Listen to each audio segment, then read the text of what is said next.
County Judge Neal Franklin is correcting a statement he made during last week's Commissioners Court meeting. During a heated public comment portion of the meeting, Franklin said members of the public could only speak on one agenda item during the 3 minutes allotted to them. But after reviewing the rules, Franklin returned to this week's meeting saying he misspoke.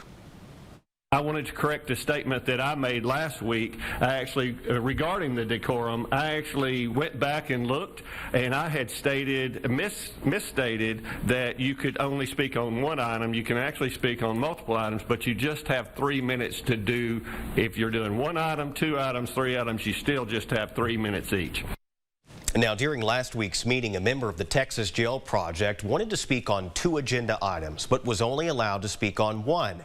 She even mentioned she had previously spoken on multiple agenda items, but was still told by Franklin she could only speak on 1.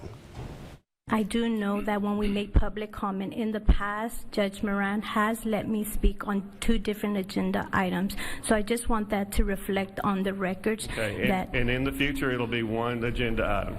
Thank you. Okay. The voice of County Judge Neal Franklin. Again, it was that interaction that led to the county judge correcting his statement in court this morning.